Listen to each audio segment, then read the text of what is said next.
Hi hello welcome back to my YouTube channel. ಇವತ್ತಿನ ವ್ಲಾಗಲ್ಲಿ ನಾನು ಒಂದು ಒಳ್ಳೆ ರೆಸಿಪಿ ಜೊತೆ ಬಂದಿದ್ದೀನಿ. ತಮ್ನೇಲಲ್ಲಿ ನೀವು ನೋಡಿದಾಗೆ ಇವತ್ತು ನಾನು ಗ್ರೀನ್ ಮಸಾಲ ಫಿಶ್ ಫ್ರೈನ ಮಾಡಿದ್ದೀನಿ. ಯಾವ ರೀತಿ ಮಾಡಿದೆ, ಏನೇನೆಲ್ಲ ಇಂಗ್ರೀಡಿಯೆಂಟ್ಸ್ನ ಆ್ಯಡ್ ಮಾಡಿದೆ ಅನ್ನೋದನ್ನು ನಾನು ಇವತ್ತು ನಿಮ್ಮ ಜೊತೆ ಶೇರ್ ಮಾಡ್ಕೋತಾ ಇದ್ದೀನಿ. ನೋಡ್ಬೋದು ನೀವು, ತುಂಬಾ ಚೆನ್ನಾಗಿದೆ. ಇದೇ ರೀತಿ ನೀವು ಕೂಡ ಮನೇಲಿ ಟ್ರೈ ಮಾಡ್ಬೋದು. ತುಂಬಾ ಬ್ಯೂಟಿಫುಲ್ ಟೇಸ್ಟ್ ಬರುತ್ತೆ. ಇನ್ನೂ ಯಾರೆಲ್ಲ ನನ್ನ ಚಾನಲ್ಗೆ ಸಬ್ಸ್ಕ್ರೈಬ್ ಆಗಿಲ್ಲ, ಈಗಲೇ ಸಬ್ಸ್ಕ್ರೈಬ್ ಆಗಿ ಅಂತ ಹೇಳ್ತಾ ಇವತ್ತಿನ ವ್ಲಾಗ್ನ ನಾನು ಸ್ಟಾರ್ಟ್ ಮಾಡ್ತಾ ಇದ್ದೀನಿ. ಬನ್ನಿ ಸ್ಟಾರ್ಟ್ ಮಾಡೋಣ. ಈ ಒಂದು ಗ್ರೀನ್ ಮಸಾಲ ಫಿಶ್ ಫ್ರೈಗೆ ನಾನು ಏನೇನೆಲ್ಲ ಇಂಗ್ರೀಡಿಯೆಂಟ್ಸ್ ಆ್ಯಡ್ ಮಾಡಿದ್ದೀನಿ: ಪುದೀನ, ಕೊತ್ತಂಬರಿ, ಮೆಂತ್ಯ, ಚಕ್ಕೆ, ಲವಂಗ, ಹಸಿ ಶುಂಠಿ ಬೆಳ್ಳುಳ್ಳಿ ಪೇಸ್ಟ್ ಹಾಗೂ ನಿಂಬೆ ಹಣ್ಣು. ಇಲ್ಲಿ ನಾನಿಲ್ಲಿ 1 ಹಿಡಿಯಷ್ಟು ಪುದೀನ ಹಾಗೂ 1 ಹಿಡಿಯಷ್ಟು ಮೆಂತ್ಯ ತೊಗೊಂಡಿದ್ದೀನಿ, ಸ್ವಲ್ಪ ಕೊತ್ತಂಬರಿ ತೊಗೊಂಡಿದ್ದೀನಿ. ಇದಿಷ್ಟನ್ನು ಹಾಕ್ಬಿಟ್ಟು ನಾನು ಒಂದು ಮಿಕ್ಸಿ ಜಾರಿಗೆ ಹಾಕ್ಬಿಟ್ಟು ಇದ್ರ ಜೊತೆಗೆ 1 ಇಂಚಷ್ಟು ಚಕ್ಕೆ ಹಾಗೂ ಒಂದು 3 ಲವಂಗ, ಒಂದು 5ರಿಂದ 6 ಕಾಳಷ್ಟು ಮೆಣಸನ್ನ ಹಾಕ್ತಾಯಿದ್ದೀನಿ. ಹಾಗೆ ಒಂದು 6 ಹಸಿಮೆಣಸಿನ್ಕಾಯಿನ ಕೂಡ ಆ್ಯಡ್ ಮಾಡ್ಕೊಳ್ತಾ ಇದ್ದೀನಿ. ಇದಿಷ್ಟನ್ನು ಒಂದು ಮಿಕ್ಸಿ ಜಾರ್ಗೆ ಹಾಕ್ಕೊಂಬಿಟ್ಟು ಒಂದು ಫೈನ್ ಪೇಸ್ಟಾಗಿ ನಾನು ಇದನ್ನು ರುಬ್ಕೋತಾ ಇದ್ದೀನಿ. ರುಬ್ಕೊಂಡಾದ ನಂತರ ನಾನಿಲ್ಲಿ ಒಂದು ಬಾಣಲಿನ ತೊಗೊಂಡು ಆ ಬಾಣಲಿಗೆ ರುಬ್ಕೊಂಡಿರೋ ಪೇಸ್ಟ್ನ ನಾನಿಲ್ಲಿ ಆ್ಯಡ್ ಮಾಡ್ಕೊತಾ ಇದ್ದೀನಿ. ಫೈನ್ ಪೇಸ್ಟ್ ಆಗಿ ರುಬ್ಕೊಂಡಿರೋ ಮಸಾಲನ, ಗ್ರೀನ್ ಮಸಾಲನ ನಾನಿಲ್ಲಿ ಬಾಣಲಿಗೆ ಹಾಕ್ಕೊಂಡ ನಂತರ ಇದಕ್ಕೆ ನಾನಿಲ್ಲಿ ಹಸಿ ಶುಂಠಿ ಬೆಳ್ಳುಳ್ಳಿ ಪೇಸ್ಟ್ 1 ಚಮಚದಷ್ಟು ಹಸಿ ಶುಂಠಿ ಬೆಳ್ಳುಳ್ಳಿ ಪೇಸ್ಟ್ನ ಆ್ಯಡ್ ಮಾಡ್ಕೊತಾ ಇದ್ದೀನಿ. ಇದಾದ ನಂತರ ನಾನು ಇದಕ್ಕೆ 1 ಚಮಚದಷ್ಟು ಧನಿಯಾ ಪೌಡ್ರನ್ನ ಆ್ಯಡ್ ಮಾಡ್ಕೊತಾ ಇದ್ದೀನಿ. ಧನಿಯಾ ಪೌಡ್ರ್ ಮಾಡಿದ ನಂತರ ನಾನು ಇದಕ್ಕೆ ಹುಣಸೆ ರಸ 2 ಚಮಚದಷ್ಟು ನಾನು ಇದಕ್ಕೆ ಹುಣಸೆ ರಸನ ಹಾಕೋತಾ ಇದ್ದೀನಿ. ಹುಣಸೆ ರಸ ಹಾಕೋದ್ರಿಂದ ತುಂಬಾ ಒಂದು ಟೇಸ್ಟ್ ಬರುತ್ತೆ. ಫಿಶ್ಶಿಗೆ ನಾವು ಯಾವಾಗ್ಲೂ ಹುಳಿ ಅಂಶ ಹಾಕೋದ್ರಿಂದ ತುಂಬಾ ಟೇಸ್ಟ್ ಕೊಡುತ್ತೆ. ಇದಾದ ನಂತರ ನಾನಿಲ್ಲಿ ಒಂದು ಅರ್ಧ ಚಮಚದಷ್ಟು ಕಾರ್ನ್ಫ್ಲೋರ್ನ ಹಾಕೋತಾ ಇದ್ದೀನಿ. ಕಾರ್ನ್ಫ್ಲೋರ್ ಆದಮೇಲೆ ನಾನಿಲ್ಲಿ ಮುಕ್ಕಾಲು ಚಮಚದಷ್ಟು ನಾನಿಲ್ಲಿ ಕಡಲೆ ಹಿಟ್ಟನ್ನ ಹಾಕ್ಕೋತಾ ಇದ್ದೀನಿ. ಇದಾದ ನಂತರ ನಾನಿದಕ್ಕೆ ರುಚಿಗೆ ತಕ್ಕಷ್ಟು ಉಪ್ಪನ್ನ ಕೂಡ ಆ್ಯಡ್ ಮಾಡ್ಕೋತಾ ಇದ್ದೀನಿ.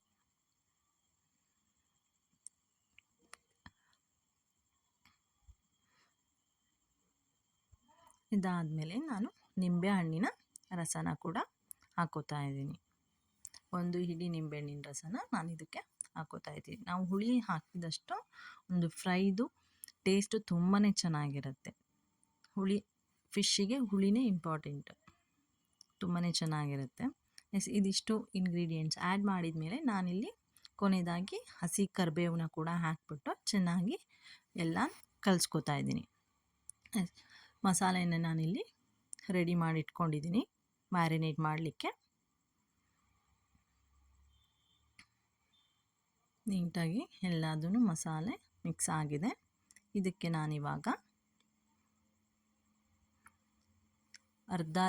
ಅರ್ಧ ಕೆ ಜಿಯಷ್ಟು ನಾನಿಲ್ಲಿ ನೀವು ನೋಡ್ಬೋದು ಈ ರೀತಿಯಾದ ಮಿಕ್ಸ್ಚರ್ ರೆಡಿಯಾಗಿದೆ.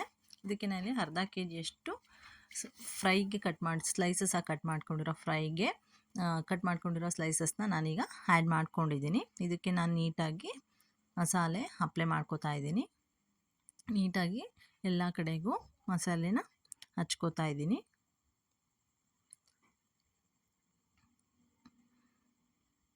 ತುಂಬಾ ಟೇಸ್ಟಿಯಾಗಿರುತ್ತೆ ಗ್ರೀನ್ ಮಸಾಲ. ಇದು ಒಂದು ಸ್ಪೆಷಲ್ ಟೇಸ್ಟ್ನ ಕೊಡುತ್ತೆ. ನಾವು ನಾರ್ಮಲಾಗಿ ನಾವು ರೆಡ್ ಚಿಲ್ಲಿದು ಪೌಡ್ರದ್ದು ನಾವು ಯೂಸ್ ಮಾಡಿರ್ತೀವಿ ಫ್ರೈನ. ಬಟ್ ಈ ಒಂದು ಗ್ರೀನ್ ಮಸಾಲ ಫ್ರೈದು ಕೂಡ ತುಂಬಾ ಟೇಸ್ಟಿಯಾಗಿರುತ್ತೆ. ಇದನ್ನು ಕೂಡ ನೀವು ಮನೇಲಿ ಟ್ರೈ ಮಾಡಿ ಯಾವ ರೀತಿ ಬಂತು ಅನ್ನೋದನ್ನು ನನಗೆ ಕಾಮೆಂಟ್ ಬಾಕ್ಸಲ್ಲಿ ತಿಳಿಸಿ. ನೀಟಾಗಿ ಮ್ಯಾರಿನೇಟ್ ಮಾಡಿ ಇಟ್ಟಿದ್ದೀನಿ. ಇದನ್ನು ನಾನಿಲ್ಲಿ ಒಂದು ಅರ್ಧ ಗಂಟೆ ಅಷ್ಟು ಕಾಲ ಮುಚ್ಚಿಬಿಟ್ಟು ಎತ್ತಿಟ್ಕೋತೀನಿ.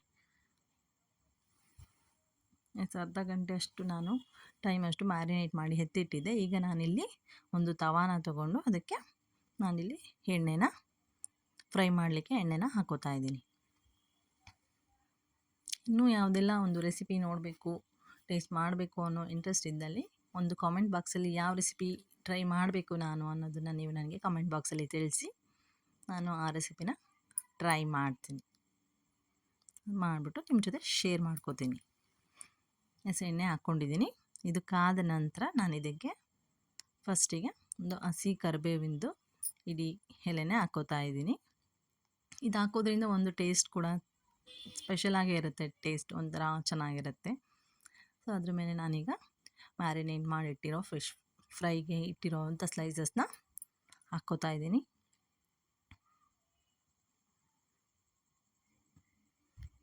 ಎರಡೂ ಸೈಡು ಈಗ ಒಂದು ಸೈಡ್ ನಾವಿಲ್ಲಿ ಒಂದು 4 to 5 ಮಿನಿಟ್ಸ್ ಅಷ್ಟು ಒಂದು ಕಡೆ ನಾವು ಬೇಯಿಸ್ಕೋಬೇಕು. ಅದಾದ ನಂತರ ಒಂದು 5 ಮಿನಿಟ್ಸ್ ಆದಮೇಲೆ ನಾವಿಲ್ಲಿ ಟರ್ನ್ ಮಾಡಿಕೊಂಡು ಇನ್ನೊಂದು ಸೈಡು ಕೂಡ ಒಂದು 4 to 5 ಮಿನಿಟ್ಸ್ ಅಷ್ಟು ನಾವು ಬೇಯಿಸ್ಕೋಬೇಕು. ನಾನಿಲ್ಲಿ ಒಂದು 4 ಸ್ಲೈಸಸ್ನ ಆ್ಯಡ್ ಮಾಡ್ಕೊಂಡಿದ್ದೀನಿ.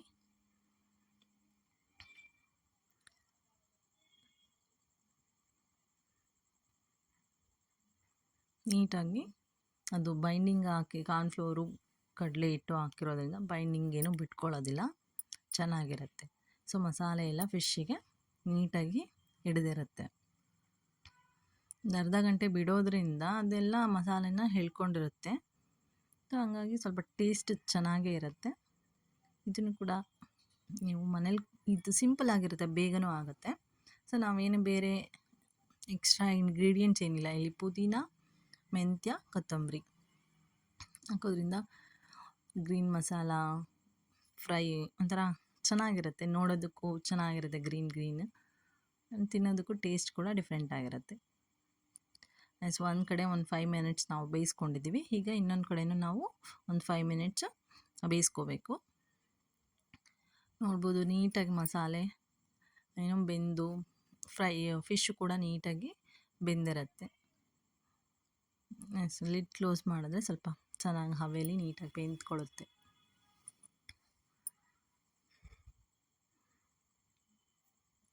ಟೇಸ್ಟ್ ಮಾತ್ರ ತುಂಬಾ ಚೆನ್ನಾಗಿರುತ್ತೆ, ನನಗಂತೂ ಇಷ್ಟ ಆಯಿತು. ನೀವು ಕೂಡ ಮನೇಲಿ ಟ್ರೈ ಮಾಡಿ, ನಿಮಗೂ ಕೂಡ ಖಂಡಿತವಾಗೂ ಇಷ್ಟ ಆಗುತ್ತೆ. ಒಂದು 5 ಮಿನಿಟ್ಸ್ ಆಗಿದೆ, ನಾವೀಗ ತೆಗ್ದಿದ್ದೀವಿ. ಈಗ ನಾವು ಆಲ್ಮೋಸ್ಟ್ ಎಲ್ಲ ಬೆಂದಿದೆ. ಸೊ ನಾವೀಗ ಇದನ್ನು ಸರ್ವಿಂಗ್ ಪ್ಲೇಟಿಗೆ ತಕ್ಕೊಳ್ಳೋಣ.